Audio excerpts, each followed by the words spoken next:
Perfect. I think everything's recording, and once we switch, it should be working. We'll see afterwards. It actually worked as intended. Um, so for today, before we start, I have a quick announcement. It's off topic, but anyone is interested in myself with the research team that we work on. We have multiple projects. One of them with NASA is called the ULI, University Leadership Initiative. It's a multi-university agreement project, multi-years, and we're focusing on what's called the UAM. So UAM and stands for Urban Air Mobility Vehicles, and that project is basically making the shift from thermoset composite to thermoplastics and using induction welding instead of fasteners to assemble, say, parts. So within this project, we have a subdivision where we do a market analysis, structural component analysis, and all that stuff. For that, we intended to use undergrads and graduate students to do that market analysis for us. Unfortunately, some of them backed out. So if you're interested, we have a paid positions like 10 hours a week for the next 3 months, maybe 6 months, depending on how it goes. It pays approximately, it's negotiable anything between, I would say, 10 to 13 hours and bucks an hour.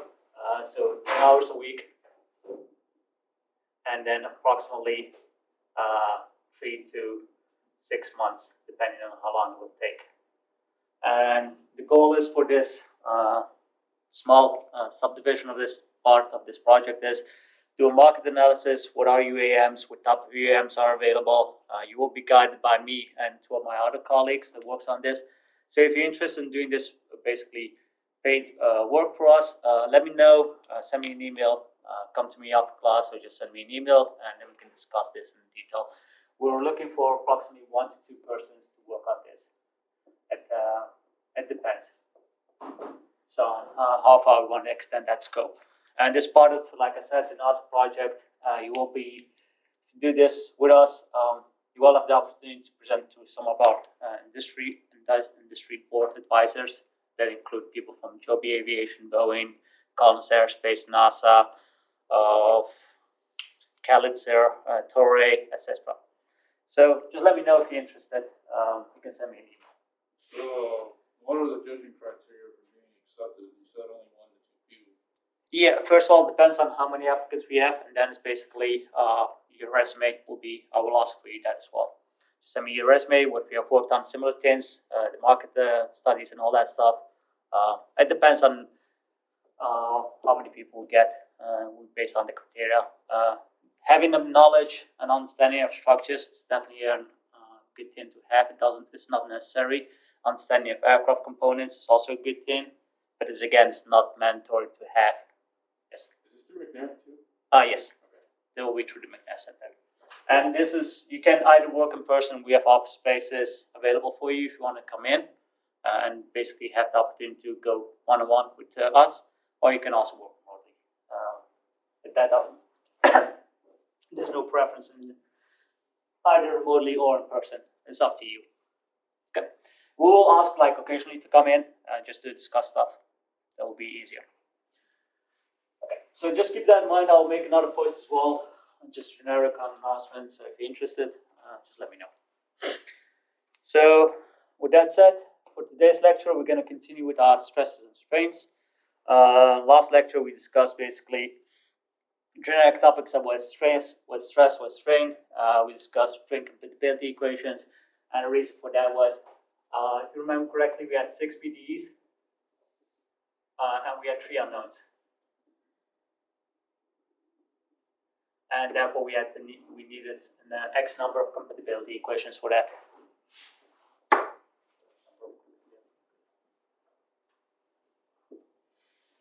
And that's what we derived. So in today's lecture, we're gonna leave this for as is, and we're gonna go actually into our stress equilibrium equations.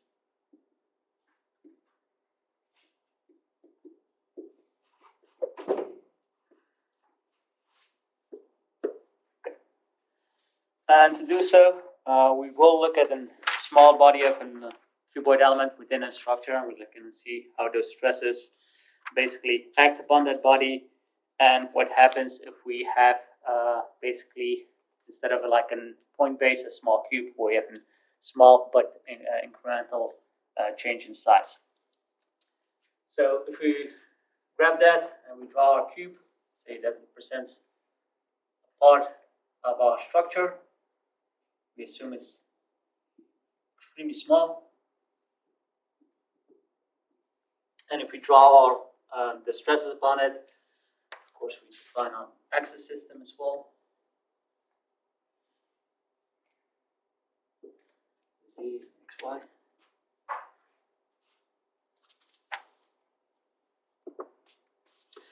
And then we basically look at what stresses are acting upon it. We can determine, we choose one of the sides. Let's see, go with the book. So back, we will have sigma y, and then we will have tau yx.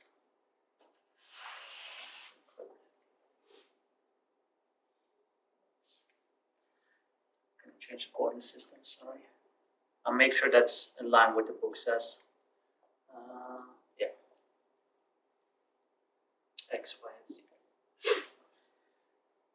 So in this case, this is more sense. So that's sigma X, and this is X, Z. And this is tau X, Y. And then on this side, because we have this small incremental change in volume, we will have sigma X plus that incremental change over that small area.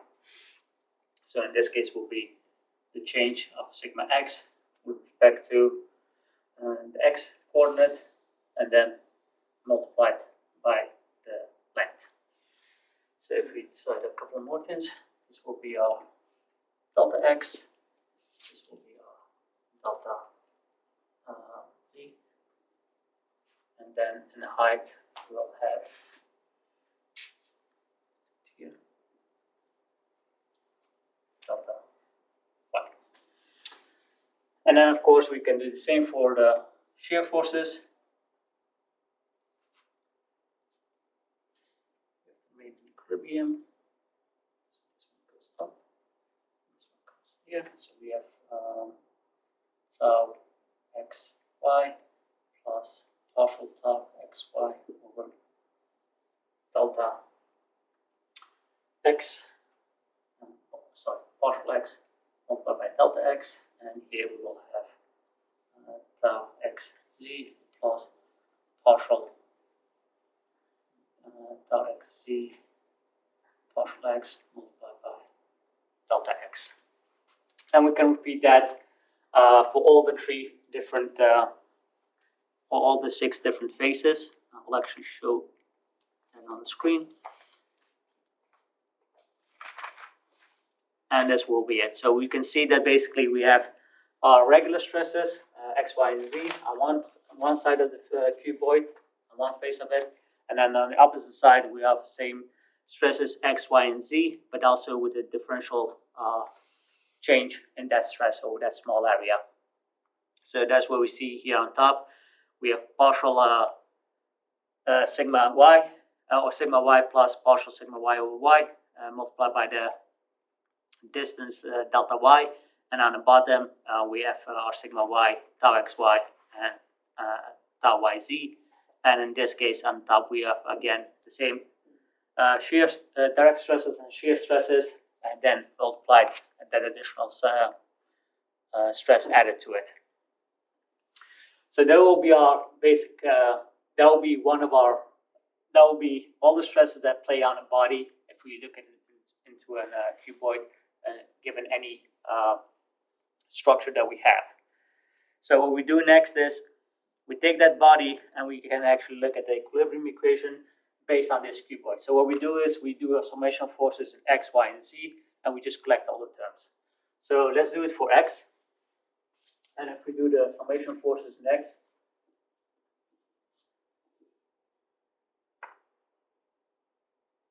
we get basically, let's take this side positive, so we get sigma x plus delta sigma x over partial x multiplied by delta x. And since we're basically doing a force equilibrium and not a stress equilibrium, so basically we have to convert from stresses to forces, so we basically multiply by an area. So in this case, those will be multiplied by delta y, delta z, because that's the surface area of that face. In this case, differential y, differential z. And this differential instead of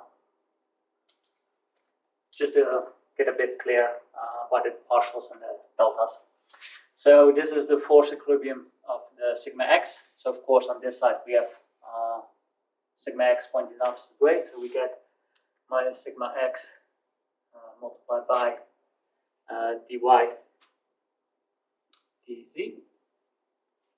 And then we can repeat the same thing for the two shear stresses.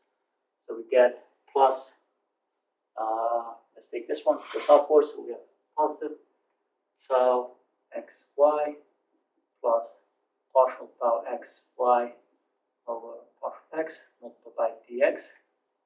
And again, we have to multiply this by the surface.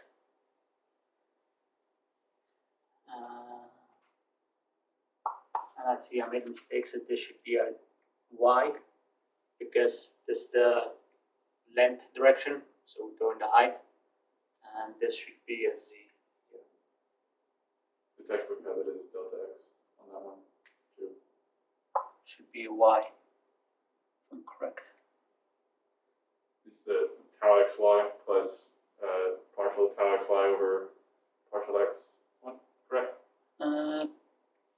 So this should be, I think should be delta. Let me look at this picture here. Change this.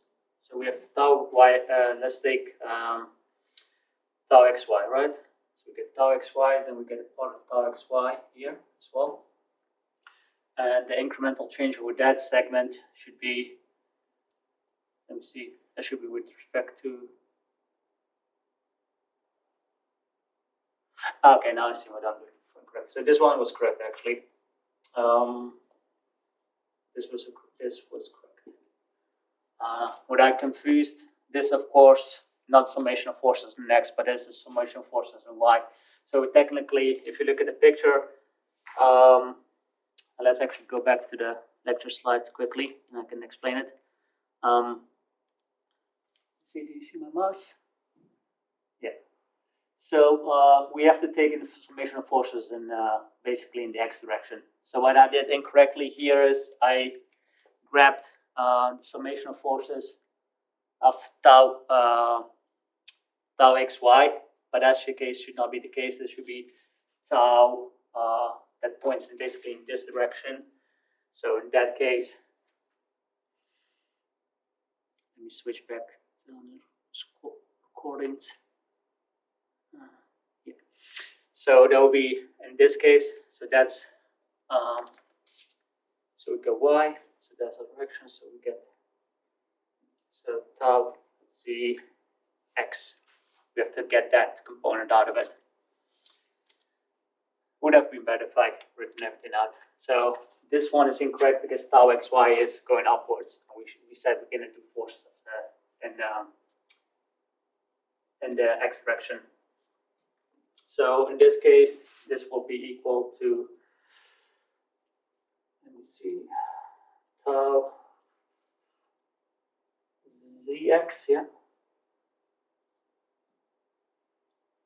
zx, and this will be equal to, of course, zx as well. And then we get partial z and multiply by dz, and that surface area is dy dx. So dy dx. And then on the opposite sides, you will only have that component, so you will have only tau zx. And then you multiply by dy dz. No, dy dx. And then you get a third component, and this one will be tau. So technically this should be tau yx, but from stresses we know that it's basically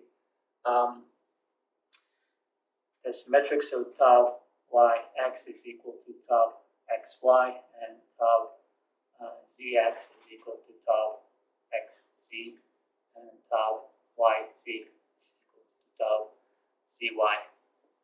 So just recall that.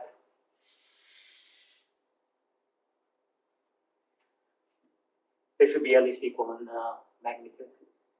So we get this part, and then we get tau yx partial y dy, and then we multiply by dz dx, and on this side we get minus tau yx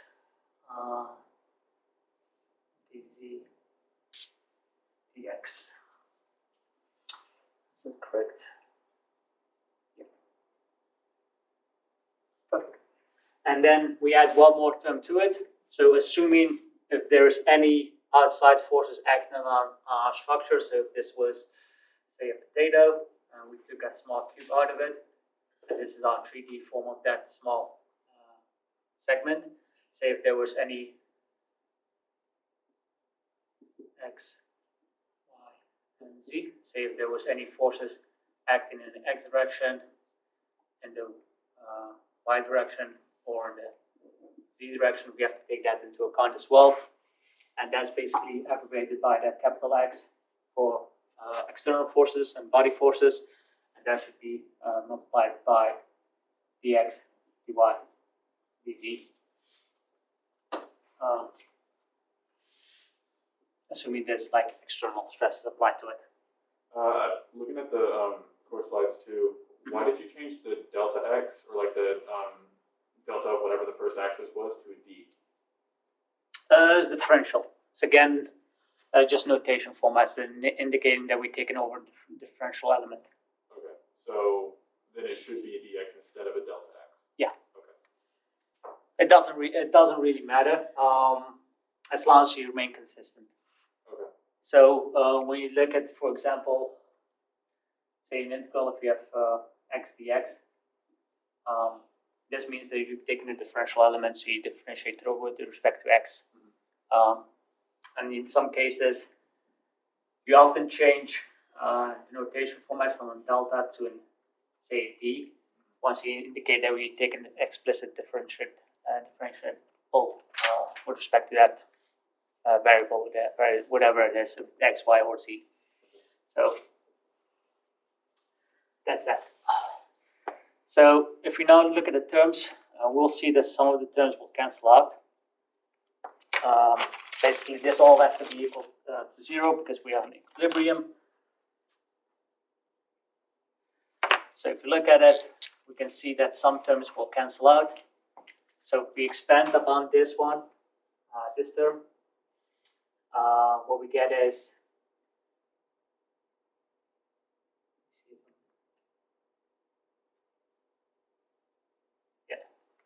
so these two basically cancel out because we get here sigma x dy dx plus delta sigma x over delta x dx dy dz. Here we get the same thing, so we get dy dx here, and here we get dy dx. So we just expand the brackets. dc dx, and you get dc dx. And now we can see that basically this term drops with this one, this term drops, this one drops, this one drops, and then we can basically take this to the other side, so we can say it's equal to minus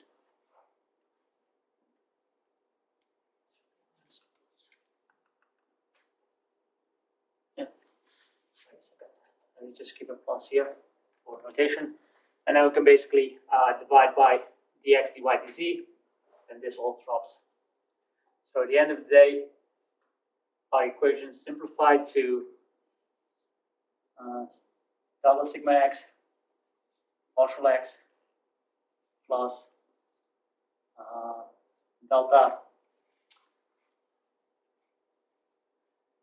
tau. I'm going to change notations to have the x variable first. So delta tau xc with respect to partial z. And we have partial tau xy with respect to y plus x is equal to 0. And to be fully correct, we should say xy here and xc here, just to have x, y, and z going up. And of course, we can do the same for summation of forces in the y direction, and we can do the same for summation of forces in the z direction.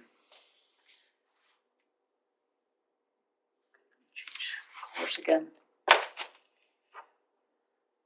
So if we do that and we summarize, we come up with basically 3 sets of equations that give us the equilibrium equations that we can work with. So again, summation of forces in x gives us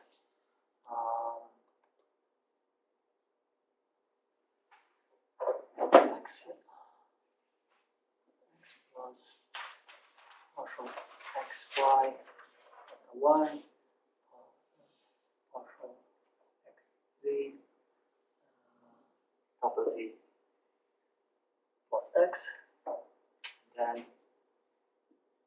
in the y direction, we get partial tau xy plus x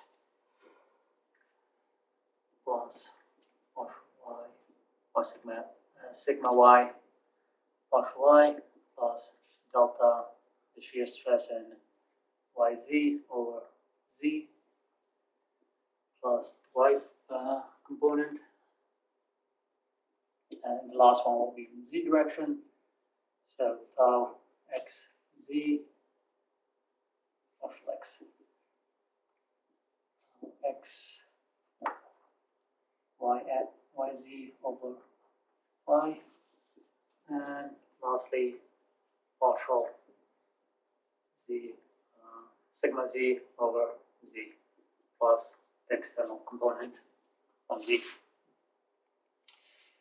And x, y, and z are body forces that we have per unit volume.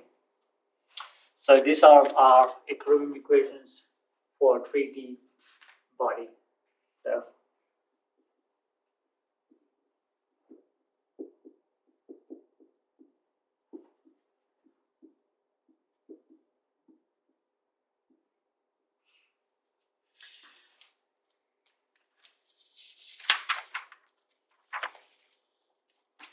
So there we have. So of course, we can do a couple of simplifications. So we will notice that in any structure that we have,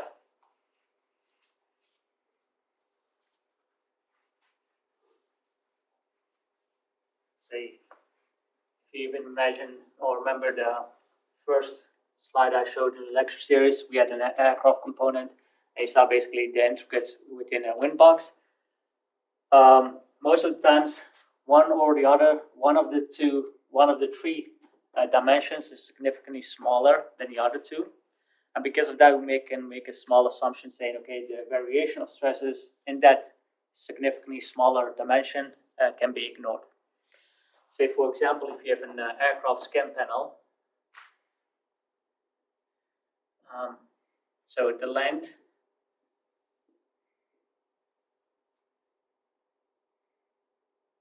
we call this the thickness. So the thickness will be significantly smaller than the length or the width. And often this is an order of magnitude of 10, 100, if not more. You have to think about that in a normal skin panel. Say if you're taking G650, the Gulfstream jet, the fuselage thickness is, we're talking about maybe a millimeter, something like that. And we have a fuselage of like what, 20 meters in length, and the circumference of the fuselage is what, a couple of 6 or 7 meters, not larger. So we can often assume that this is true. And this will have some consequences to our equilibrium equations. And what those consequences basically mean is that we can assume, and in most cases, we assume that the thickness direction is our z direction. So it's another assumption that we make. It doesn't have to be true. But we often align that the thickness is in the z direction, and because of that, we can assume that the following statement is true, that the stresses in the z direction, or the shear stresses in it with a component in the z direction, so yz, and so xz, are all equal, and they're all approximate, or they are more or less equal to 0. So we basically can ignore them. Are they truly 0? No. But they're so small and so insignificant, we can assume it's 0. Because these stresses are 0, and there was a link directly from stresses to strains, we can also assume that the following is true, that the shear stresses in yz and shear stress in xz are also equal to 0.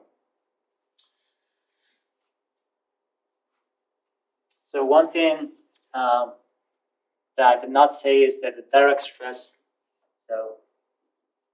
is assumed to be 0. I did not say that.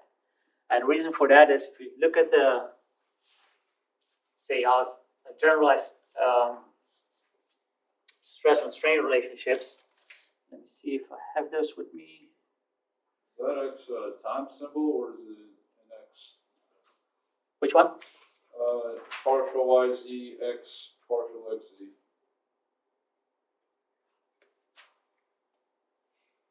Lower, colder, warmer. The one above the loads, yeah, that one. This one? Yeah, that one. This one or this one? This is yz and xz. Yeah, but that x in between, is that a multiple? Wait, is that an x one? Approximately. So, well, that's basically this. Oh, okay. And those are gamma yz and gamma xz? Yeah. Okay. Technically, I can, normally when you make an assumption, the difference between this and this is equal to 0 for a fact. This you assume to be equal to 0. Yeah, it was a little close together, so I thought. Yeah. So, I don't know what it means. Okay, perfect. So just it's assumed to be 0, and later on we will basically just set it equal to 0. But okay. So if we look at, if we recall our equilibrium equations, I'm going to pull up only the Hooke's law. So if we recall this, and we take the generalized Hooke's law that we have 3D body, then we had something like this. 1 over sigma, and we said sigma z, because that adds to it.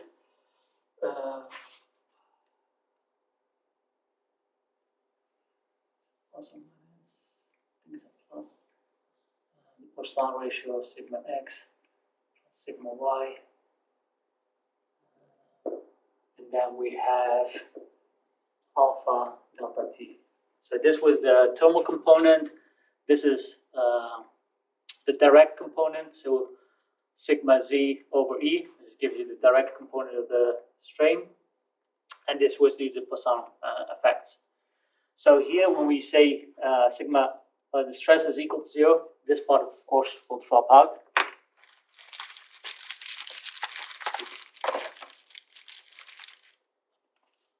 So this one is assumed equal to 0. So this drops out. Very common in any structures that we assume that there is no temperature changes. So this is equal to 0. So this drops out. So the reason why I didn't say here that the strain is equal to 0 or assumed to be 0 is because we have the components of our Poisson ratio. So even though we assume no variation of stresses in the z direction, and no shear stresses, we cannot assume that this condition is valid, because the Poisson ratio will introduce a strain component.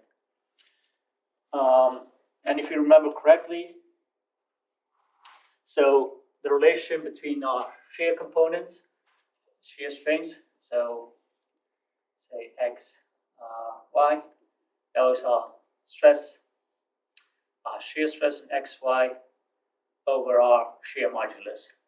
So this one didn't have any Poisson ratio effects or thermal effects. So now we can say this is to be true because these two will be true. In this case, let's say this. Okay. So there's a reason why we cannot say that the strain is equal to 0 in z direction, even though we assumed stresses in the z direction to be equal to 0.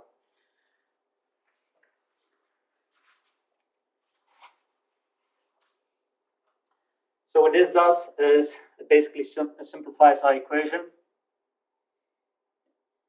And by the way, the plus here for the Poisson ratio should be a minus, I noticed. Should have been a minus. So with that said, what we can do is basically our stress equilibrium, we can apply these conditions to our stress equilibrium equations, and we can see how they transform. So let's look at the x component with the assumptions in mind. So this is variation of stresses in z, so that drops. So we get sigma x plus tau xy over y plus x.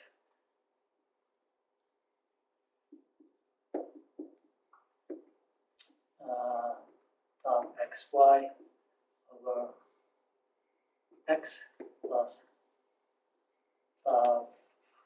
sigma y over delta y plus y.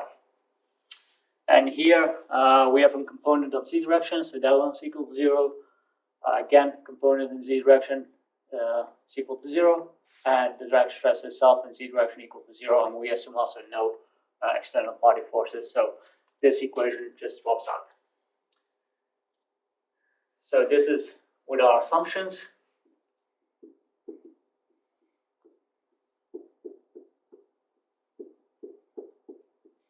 That say that no variation,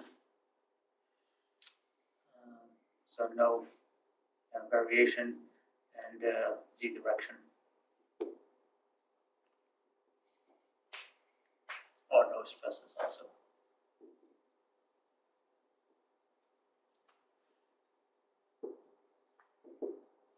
So these equations are for just two-dimensional problems? Yeah. So basically, because we have our structures, we can assume that one of the components, one of the dimensions is significantly smaller than the other two. What we go is basically from a 3D version to basically flatten it to a 2D version. And this has a specific name to it. This is known as the plane stress condition. Of course, in this case, we assumed that one of our stresses were equal to 0, and we said what the effect was on our strains. We can go the other way around as well, and that's known as our plane strain condition. So if we went in this case, we went from stresses to strains, but we can also go this way. So this is plane stress. But if we assume that there's no variation in the strains, and then we see how that affects our stress equations, then we can, that's called the plane strain. So this is the final form of our equations, right?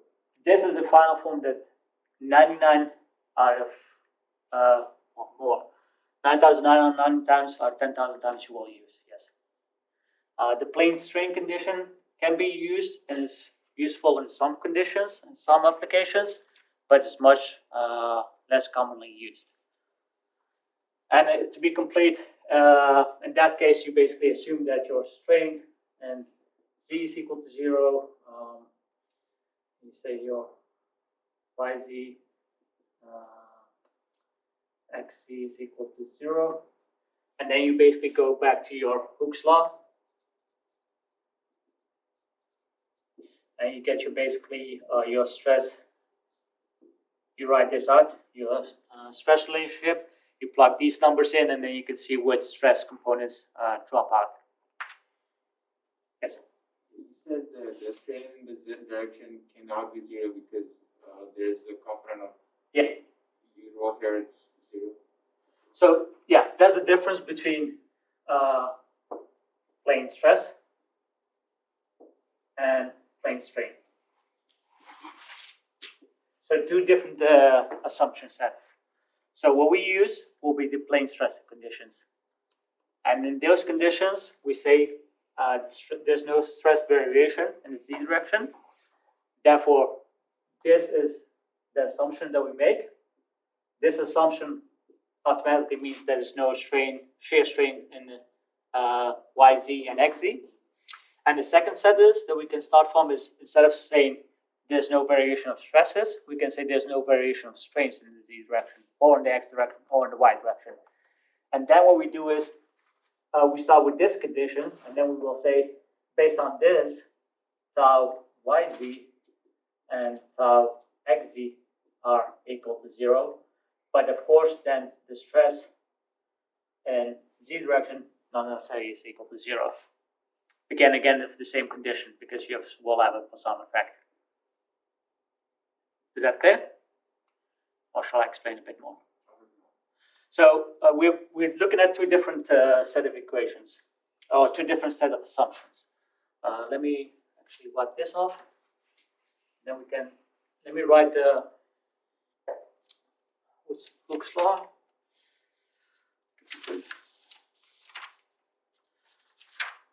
See, I got Hooke's law here. So Hooke's law is this is Hooke's law, right? So let's look at the x component. Say that's 1 over the Poisson ratio, because we assume metals, xy minus Poisson ratio in sigma y plus sigma z plus alpha delta t. We have y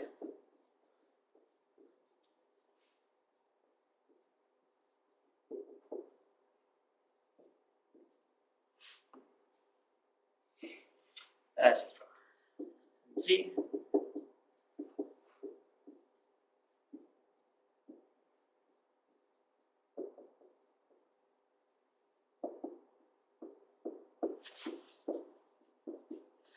and now shear strains, because they have no Poisson effect and no thermal effects, they're equal to xy is equal to shear strain xy over g, and then tau xc is equal to tau xc over g.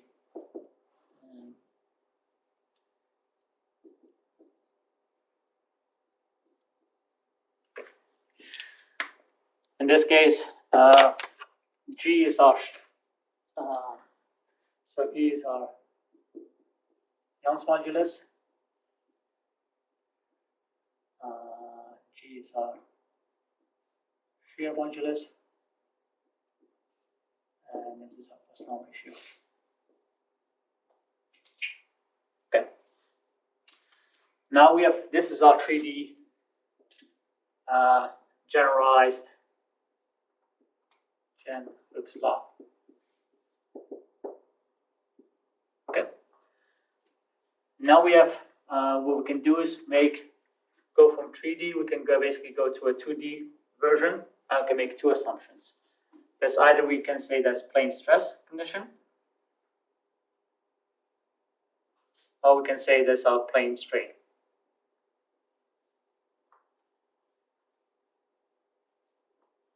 So those two conditions. When we say we have our plane, so when we say we have our plane stress, we assume no variation of stresses in the z direction. So we have no z, no stresses in z, xc and tau yz. And when we go into plane strain, we say there's no variation of strains in z direction. We have epsilon z is equal to gamma x z is equal to gamma yz is equal to 0. Yeah, this equals 0. So from Hooke's law, if this condition is true, then automatically the shear strains are also equal to 0, right? But and if we then plug in this equal to 0, we still have the component of the two non-zero components of sigma x and sigma y. And the second condition, which is totally different condition, we can say, instead of saying one of these components equals 0, we say one of these components equals 0. So we can say, well, this is equal to 0, but then based on the fact that we still have direct stresses, we'll still have a component in sigma x. Okay.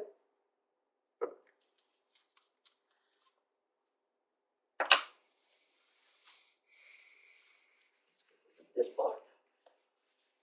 So we'll continue using these conditions here of plane stress. And this, of course, immediately simplifies our life significantly. Because instead of going for this set of equation, we go to this set of equation. Again, very common. We made a couple of assumptions as well down the road that I did not specifically notice. So no variation of thermal stresses. Oh, no variation of temperature, therefore thermal stresses equal to 0. And what we'll also see is that often what we assume is there are no body forces acting on a body. So x, y, and z, capital X, Y, and z are equal to 0 as well. And then we can basically go ahead and look and see how we can basically solve these stresses. And this, of course, once we have these 2D set of equations, the next step is actually how can we solve this?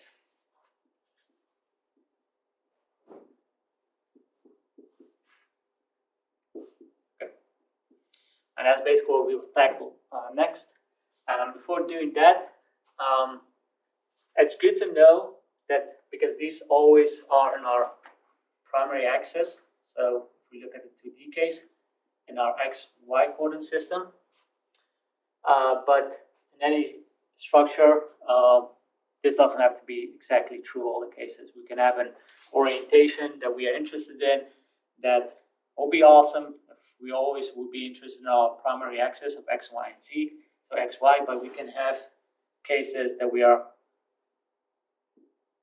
at an angle.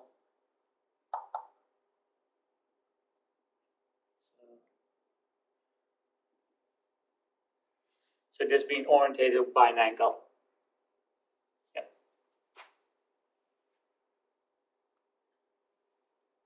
Angle theta, angle alpha, or something like that. So before we can go into how we're going to solve it, it's very useful to know what happens when we do a coordinate transformation.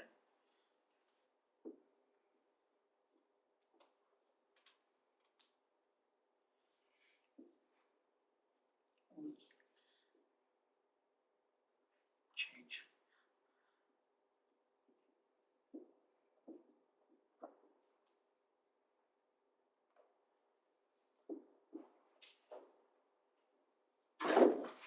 So before we can answer this question, we're going to focus on this one. And then we're going to focus on the main question.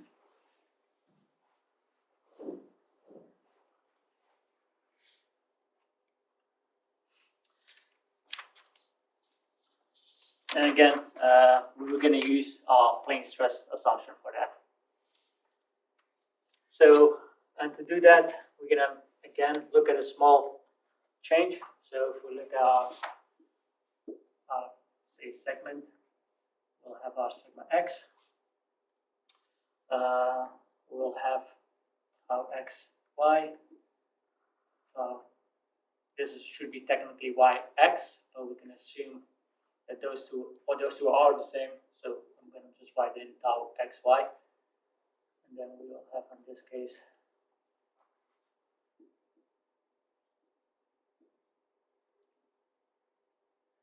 these two are tau xy as well.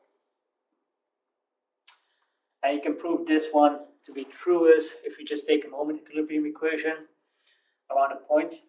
Let's do that very quickly. Say we assume that this is xy and this is yx.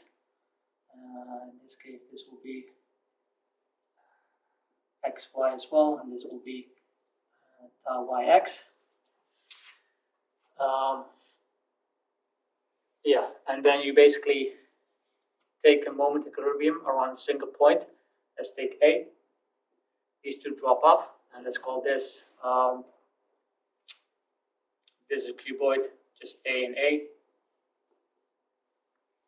If you take moment equation, then you will realize that tau xy is equal to tau yx. So you can easily prove that. So if we just orientate this block, then we'll have a new coordinate transformation, and we call that sigma x dash, sigma y dash, and tau xy dash. And then we can basically take a small segment out of this and look how the coordinate transformations affects our stresses.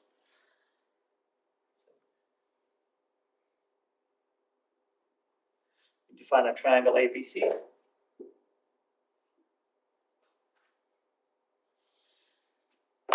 And we use, this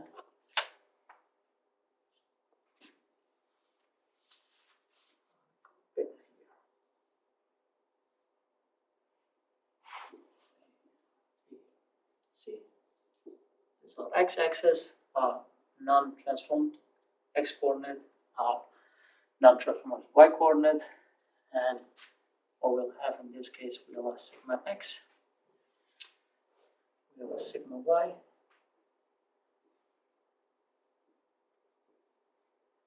we have a tau xy, all non-transformed, and then compare that to our transformed axis.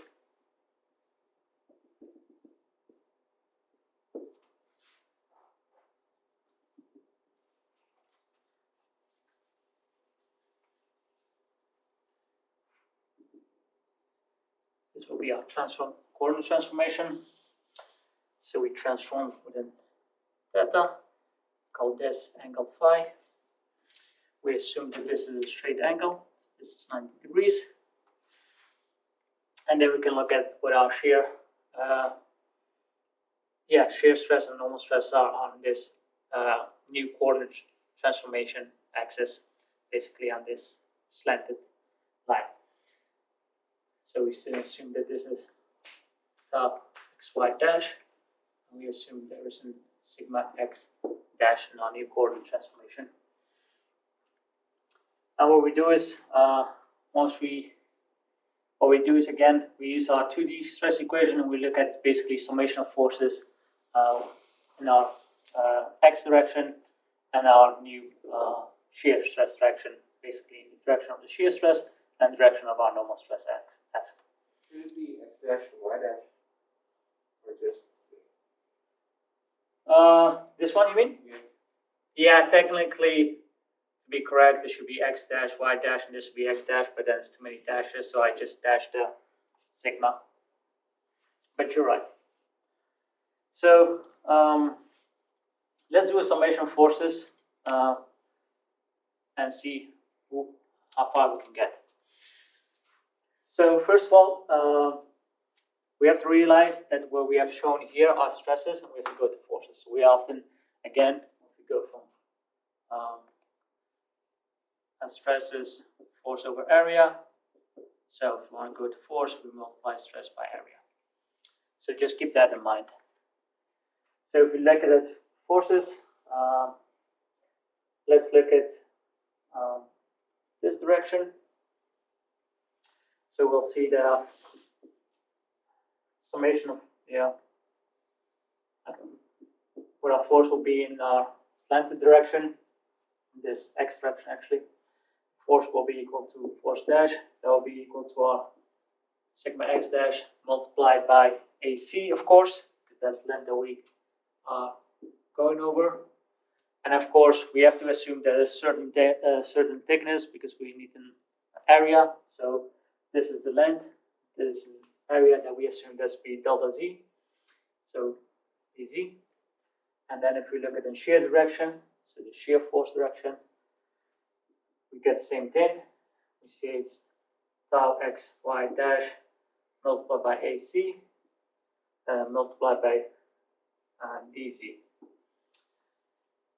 And then AC and the length AC, we can basically describe that as a component of our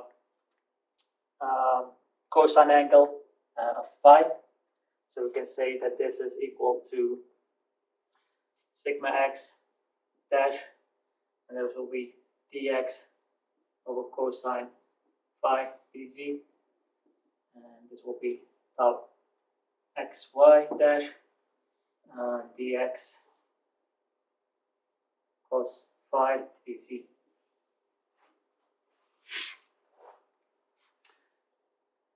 And then we can take the forces, just take force equilibrium in the generic case, in xy.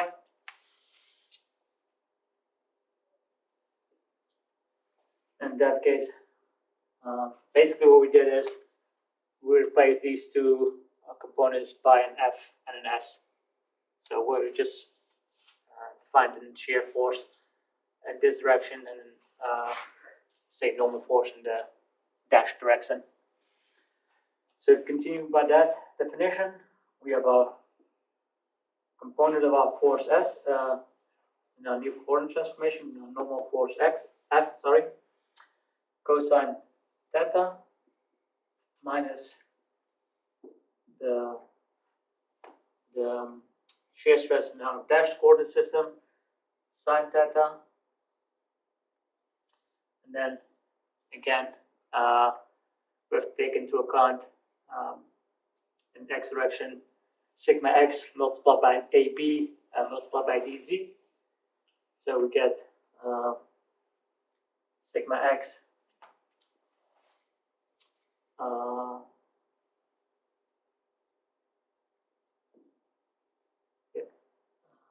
let's call that AB, and that will be dz minus tau xy, because we have this component, and that's bc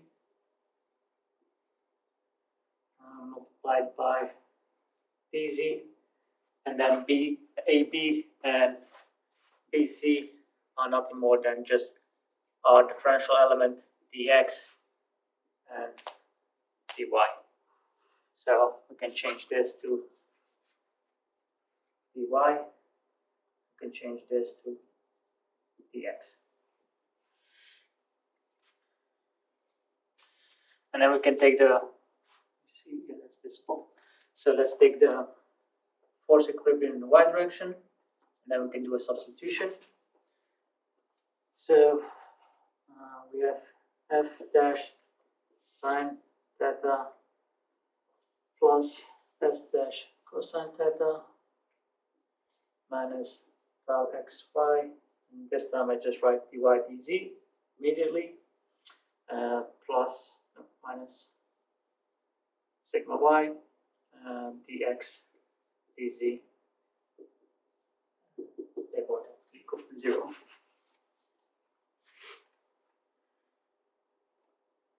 Okay.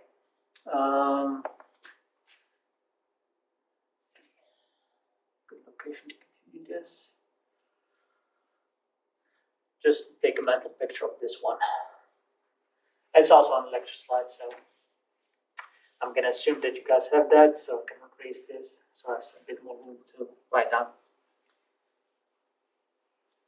So let's do a couple of things. Let's redraw it very quickly. So we had is our new coordinate system, y dash, x dash. This was our x and y system. We said this is theta, so this is phi, and this is a 90 degree. So we can make some observations. We also said this is A, B, C. So already we assumed that AB is nothing else than dy. We said that BC is dx. And another assumption that we can make is that this is a triangle, so triangles are 180 degrees. This is 90 here, so theta plus phi must be equal to 90 degrees by definition of a triangle. And then we can also make a couple more assumptions. We can say that AC, that's BC over cosine. That's what we did there. Phi, and that's, if you substitute this, then we get dx over cosine.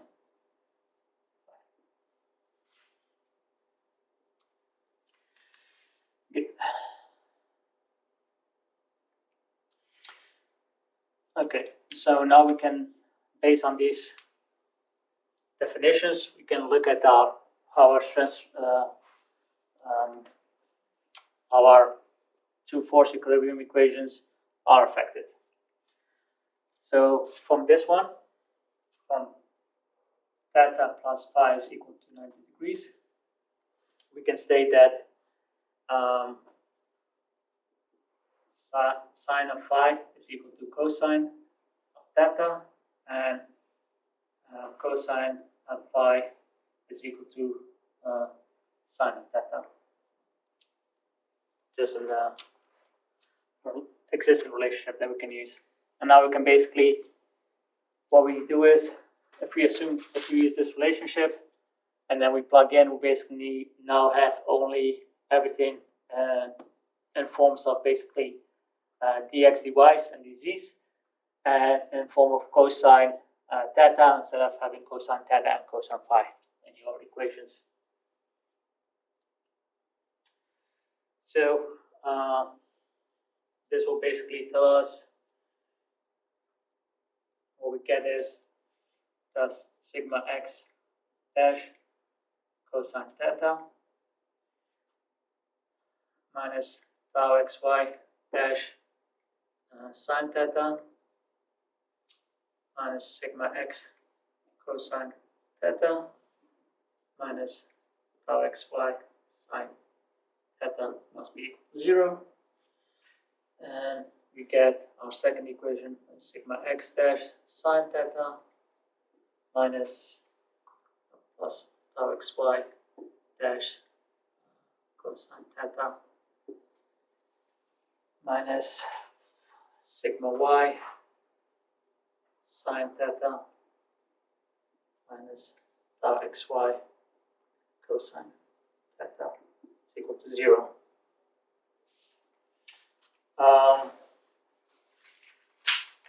So what we basically want to do is take dash coordinate systems, so sigma x and tau xy dash to one side of the equation, and then everything else on the other side of the equation.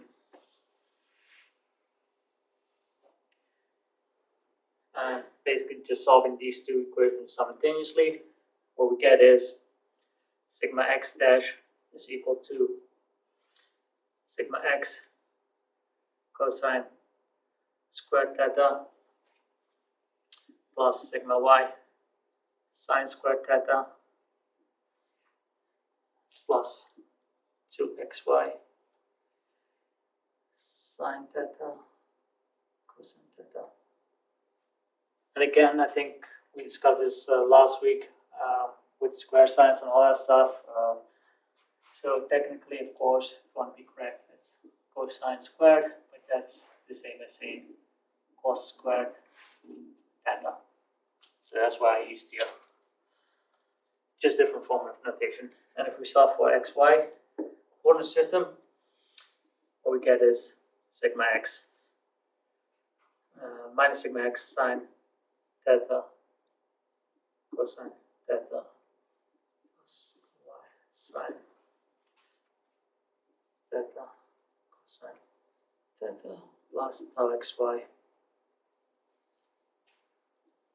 cos squared theta minus sine squared theta. And of course, we now solve for basically in the x direction. We can also solve in the y direction. And we will see is that for sigma y, we get something similar to sigma x. And we get sigma x sine squared theta plus sigma y cosine squared theta plus 2x, or in this case minus 2xy sine squared, or sine theta cosine theta.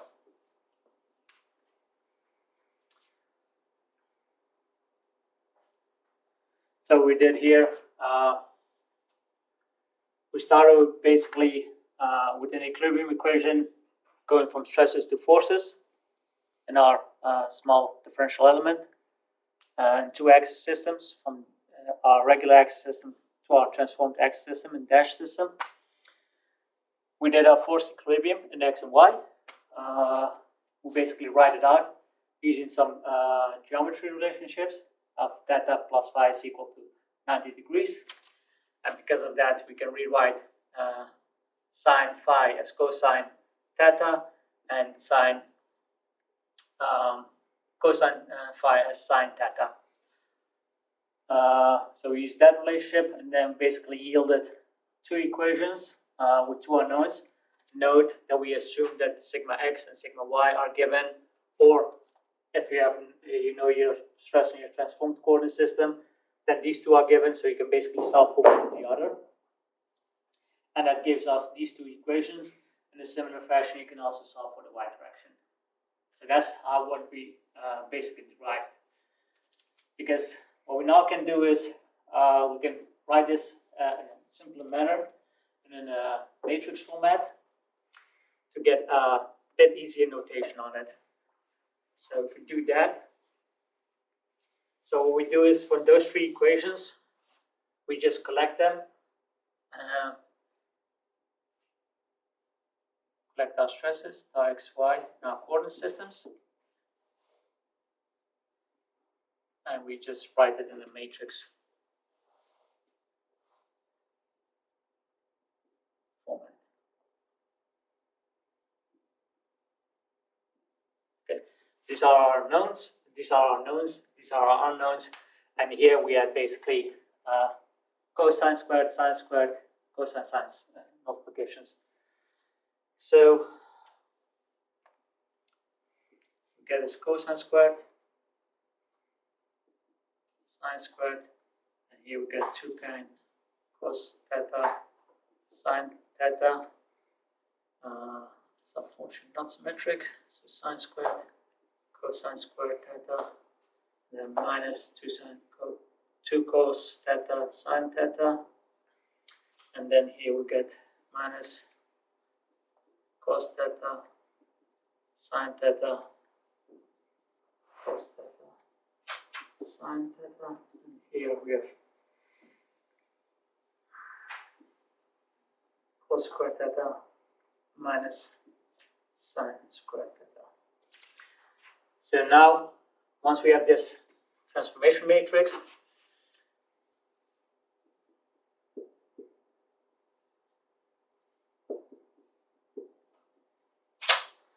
I'll rewrite this very quickly. So slightly better. We use m and n, so we get m squared, n squared, 2mn, n squared, n squared minus 2mn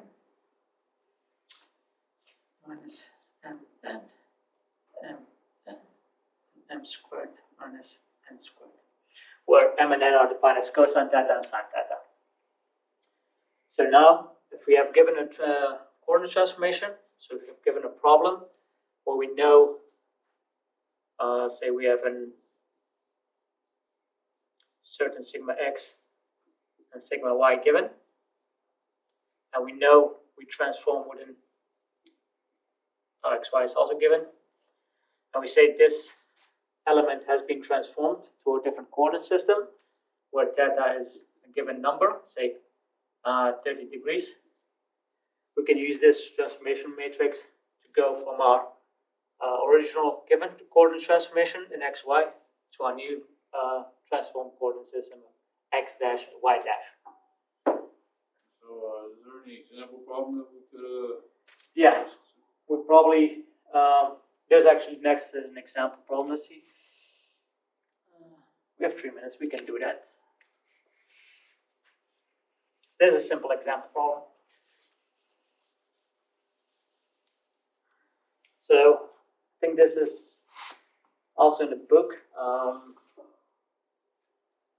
think in the book they assume there's a cylinder, so you have to calculate the hoop stresses, but I will give you that.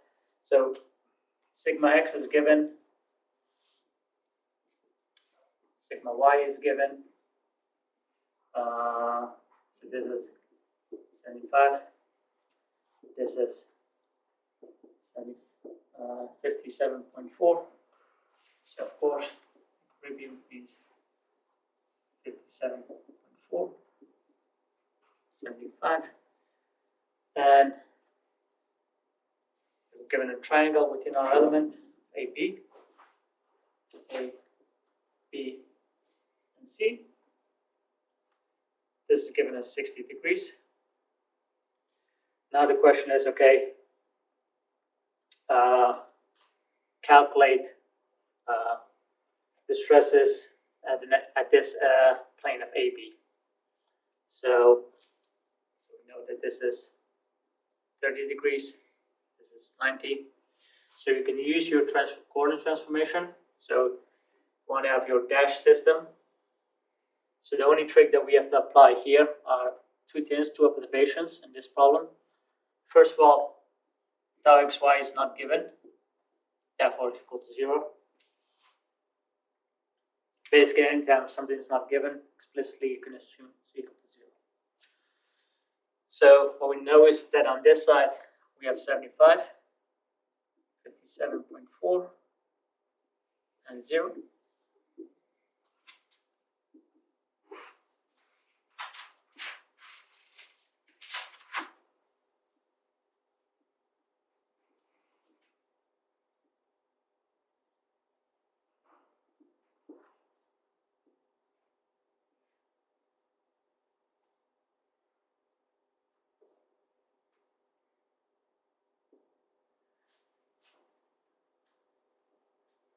So we can plug in this case, what you have to assume is how we define that angle. If I remember correctly, see, we used that angle for our derivations. In this case, a different angle is given. So because we're interested in with respect to AB. So one of stresses in sigma x dash, tau xy dash. So the angle that we have to deal with is not 60, but it's actually 30 degrees. And we can go through it in the next lecture a bit more detail why that's 30 is being used and not 60. So you plug in basically m is cosine 30, n is sine 30, and then what you will have is that you can calculate your x, y, and z. This will be sigma x dash, sigma y dash, tau xy dash. And if you do that in a correct manner, here. So basically sigma x will be this, m squared 75 plus n squared 57 minus 2mn equal to 0. So you can calculate that and you get the new coordinates. New stresses are 61.8 for sigma x. Sigma y is 70.6. And tau xy is equal to 7.6. And they all Newton millimeter squared. And I have to make one more thing.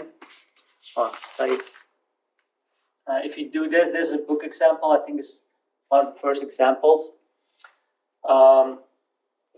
If you follow the book, you actually get negative 7.6 Newton meter square.